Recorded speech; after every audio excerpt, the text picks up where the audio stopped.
What's up, guys? We are back for this Thursday NCAA basketball slate for March 14th. Yesterday was a banger. We nailed our biggest pick of the month with New Mexico coming through with the blowout revenge win. Smash that thumbs up button if you want to see our picks every day and subscribe to the channel. I know about 80% of my viewers are not subscribed. Go ahead and press that button. It's 100% free. These picks are sponsored by StumpTheSpread.com. Click the link in the description to go over there and join our free email list and check out our top confidence plays on all the major sports. Comment below with your bets today and anything else you want to say about these picks, these videos, or anything you see here. I respond to every single comment and I'll give you my best advice on your picks to help us cash some bets. Now let's dive into our first game of the day, Kent State versus Toledo. Kent State comes into this game, ironically, fresh off of a blowout loss, a 15-point loss at Toledo. The Golden Flashes have not had a great season overall. They're in the bottom half of the MAC. Jalen Sullinger is leading the way for them with 15 points on around 43% shooting, so not exactly lighting it up right now. Kent State is averaging middle-of-the-road offense production on a nightly basis. They're not a great offensive team. They're not terrible, don't get me wrong. They find a way to put the ball in the basket a little bit, but their rebounding is a concern. They don't really crash the boards well at all.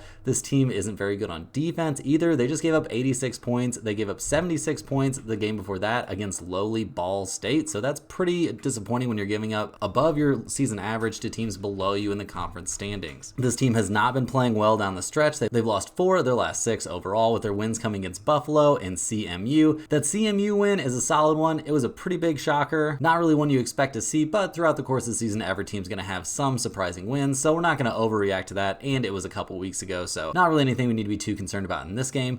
Toledo comes into this one fresh off of a third straight win. They just took down Kent State. Like we said, that game was not a particularly close one. Neither was the game before that against Miami, Ohio. In their 86-71 win, Toledo's leading scorer was Moss, who put up 21 points. They had 3 starters scoring double figures. They had a player off the bench scoring double figures. Their bench came up pretty big, scoring 24 points overall. The Rockets shot the ball well from 3, shooting 40% from deep is always good. They shot the ball well from the free throw line. Kent State did not shoot the ball well from the free throw line. They are not a very good free throw shooting team in general. Their defense struggles. They did keep things even on the boards in that game, so that's kind of a point for them. And Davis did put up 20 points, but it took him 15 shots. He went 6 of 15 from the field. Not exactly fantastic numbers. Kent State is only 9-20 against the spread this season overall. That is a terrible number. Toledo's only -4. They're 2-0 in this season series. Give me Toledo -4 in this one. They're the far better team. I think they survive and advance here in the MAC tournament. They've got places to go. They're planning on dancing this season, and I think they keep those hopes alive in this one. Next up, we're going to look at Minnesota against Michigan State. Minnesota comes into this game. They've been fading a little bit down the stretch here. They've lost 4 of their last 5 overall, but they're not a terrible team. They're 1-1 in this season series. The last time these two teams met, it was a game at Minnesota. You all know what that means with how good Minnesota's been this year at home and against the spread at home. Minnesota got the win 59-56. Also something to take into consideration, this game is going to be played in Minnesota. Sometimes you get lucky with those conference tournament locations and you get a little bit of a bump. This is definitely going to be a bump for the Golden Gophers. This team is not elite on the boards, but they play some pretty solid defense. They've been really good offensively at home. They have a solid leading scorer in Dawson Garcia. He's putting up nearly 18 points per game on almost 50% shooting from the field. Those are not the kind of numbers that we're going to take lightly. This team is good. They're trying to work on their tournament resume. It's not really up to snuff. They're going to need to make a deep tournament run here if they want to make it into the big dance. They've got some big wins though, so who knows what'll actually happen on Selection Sunday, but they need to find a way to get some wins. Michigan State comes into this game with a much better resume, but they've been having trouble down the stretch as well. They've lost 4 of their last 5 overall. Their only win came in a very close one over Northwestern. Their last time out, they lost by a single point against Indiana. This team can struggle on the boards. They play some very solid defense though. They have a very legit leading scorer in Tyson Walker. He's putting up almost 19 points per game, shooting around 45% from the field. Those are solid numbers. The last time these two teams met, we saw Michigan State come out behind by 3 points, but they're playing on the road in a very tough environment. The Spartans, however, did not win the battle of the boards. That's something you would think a team like this would be looking to do against an opponent historically that they would have overmatched, but in this one we saw the Golden Gophers have the rebounding edge. They shot the ball well from 3. They got to the free throw line. They didn't really knock down their free throws, but Michigan State was terrible from the free throw line, going only 4 of 17 overall. We see Minnesota, they're getting 7 points in this game. These teams were 1-1 during the regular season, each team winning their home game. This is closer to a home game for Minnesota. They've been fantastic against the spread overall this season, going 24-7, and they've been absolutely insane, 17-3 against the spread at home. Give me Minnesota and the points in this one. I think it's going to be a very close game. I think we see the Golden Gophers keep things close. If not come away with a straight up win, give me Minnesota. Next up, we're looking at Mississippi State against LSU. We love these day games during the week. Tournament time is almost upon us. Conference tournament time is in full swing. The Mississippi State Bulldogs come into this game on a 4-game losing streak, but when your losses are against Kentucky, Auburn, Texas A&M, and South Carolina, we're not exactly going to throw you under the bus here. Mississippi State has not been able to make it out of the middle of the SEC. They're actually kind of towards the back half of that, but they're out of the pack at the bottom with like Georgia, Arkansas, Vanderbilt, Missouri, those terrible teams. Mississippi State has a legit leading scorer in Josh Hubbard. This team can really rebound the ball. That is a huge focus for them, and they are good at it. The scoring numbers overall are pretty decent. Their defense could use a little bit of work, but it's not terrible either. Before Mississippi State went on this terrible losing streak, they absolutely dominated LSU. They went into LSU and won by 20 points, so that's something we've definitely got to take into consideration in this matchup. Mississippi State is 14-16-1 against the spread overall, so not an insane number, but not terrible. They're not a garbage team against the spread. Going up against LSU, who has not been very good against the spread this season at all. They come into this game winners of 3 of their last 4, but when you look at the teams that they were playing, it's kind of hilarious. Beating Georgia by a single point, winning in a blowout at Vanderbilt, okay, losing at Arkansas, and then barely squeaking by Mizzou by 4 points.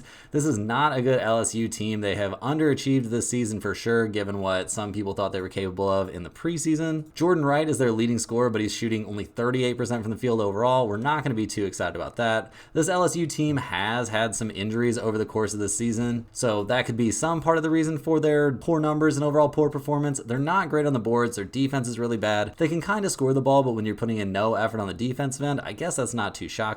Give me Mississippi State in this one, -4. LSU is only 3-18 against the spread overall this season, and Mississippi State is just by far the better team and just won in a blowout. I think they find a way to take care of business here today.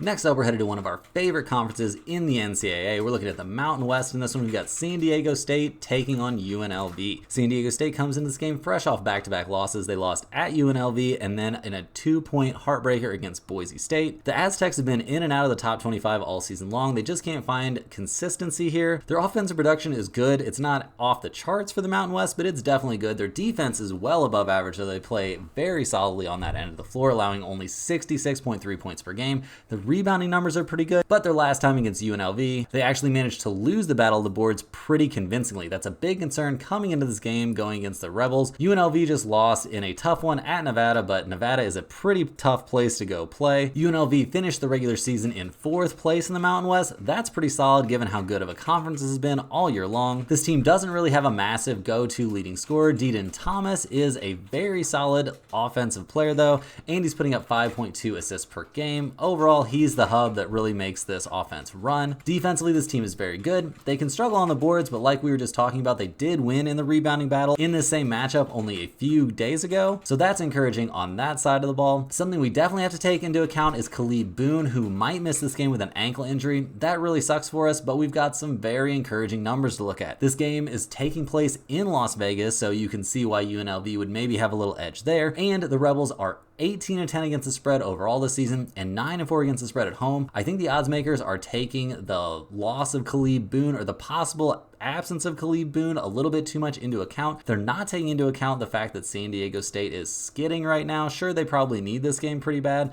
but losing those back-to-back games and losing at UNLV, this is kind of going to be at UNLV again. San Diego State is only 12-17 against the spread overall this season and only 3-10 against the spread on the road. Give me UNLV +3 in this one. Maybe I'm wrong. Maybe Khalid Boone being out is going to be a death knell for this team, but I think they find a way in this game against a team they have to have a lot of confidence against. Next up, we're looking at Ohio State against Iowa. We're in the Big Ten for this one. Ohio State comes in this game playing great. They've won their last 4 in a row, including a win at Michigan State, which is pretty solid, and at home taking care of business against Nebraska. This team is solid defensively. They need these wins here at the end of the season. They're only 9-11 in conference play and 19-12 overall, Boone Thornton is a monster. He's putting up 16 points, almost 5 assists per game. He's only shooting 42% from the field, but we're not going to hold that against him in this one. The last time these two teams met, we actually saw Ohio State take a 2-point loss at Iowa, but playing in Iowa can be tough, and regardless, that's not really a bad loss. Like, they didn't get blown out. They were very competitive in that game, and it was so long ago, we can't really glean too much information from that. I think what's more important here is how well Ohio State is playing right now.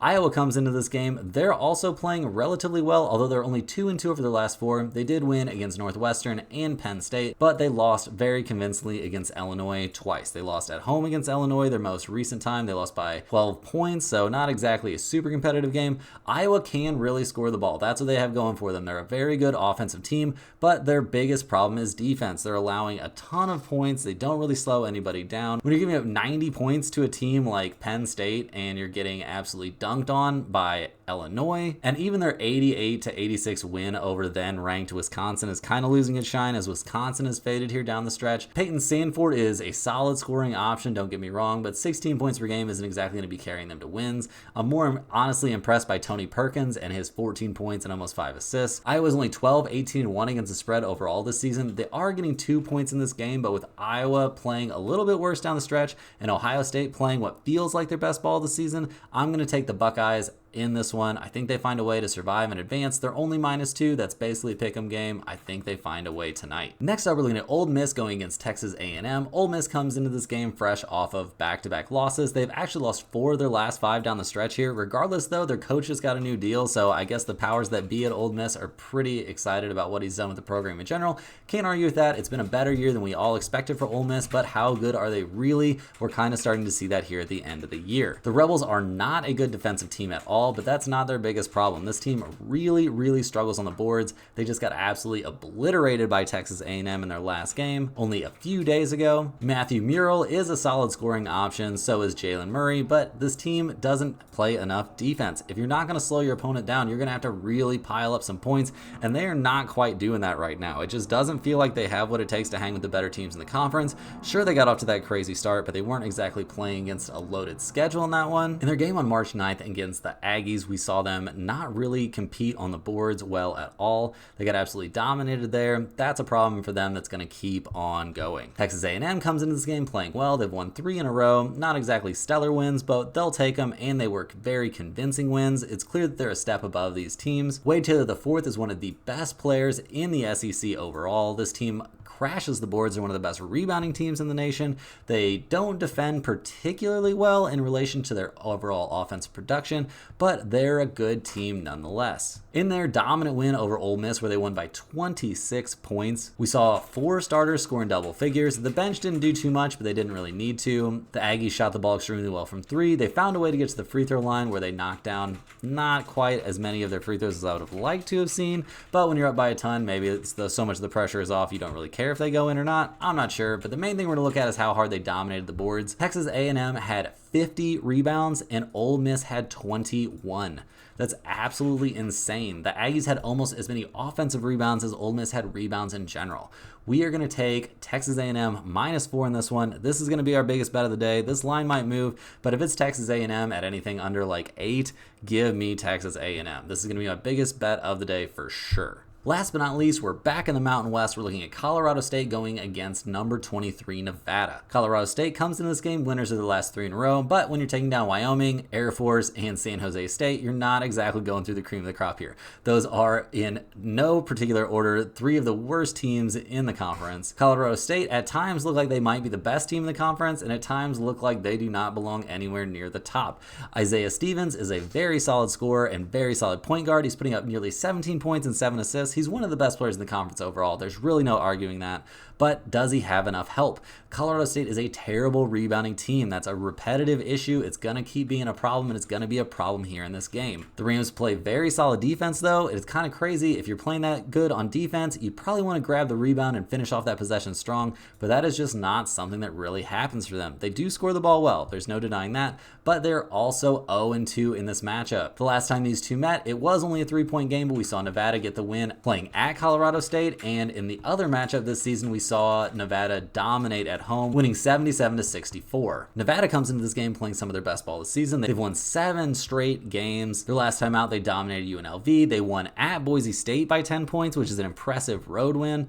This team has just been turning it on at the absolute right time. They are a decent rebounding team, not elite, but they definitely have an edge over Colorado State. They're a slightly better defensive team, and their offense is certainly superior. Jared Lucas is a great leading scorer. Keenan Blackshear is an absolute monster. We just see this Nevada squad as by far the superior team. Their ball movement is even better. This squad hasn't lost since a 1-point game against New Mexico. They've been on an absolute tear. They finished the season in second place in the Mountain West, and they definitely seem to have their eye centered on getting this conference tournament title. Nevada is 21-10 against the spread overall and 10-6 against the spread at home. This game, mind you, is taking place in Las Vegas, Nevada, not in Colorado, so that's got to be something of a home court advantage for Nevada. We like the Wolfpack -2 in this one. We like them quite a bit. This is probably going to be the same size bet as the Ole Miss Texas A&M game. Our last 2 picks here are going to be our biggest bets of the day. Hopefully we can nail both of those for you guys. But that's all we have here for today. Hit that like button for good luck on all your bets, and subscribe if you're new. Let me know in the comments any questions you have on today's slate. Thanks for watching. You can click the link in the description to check out stumpthespread.com. See you guys tomorrow for more NCAA basketball action.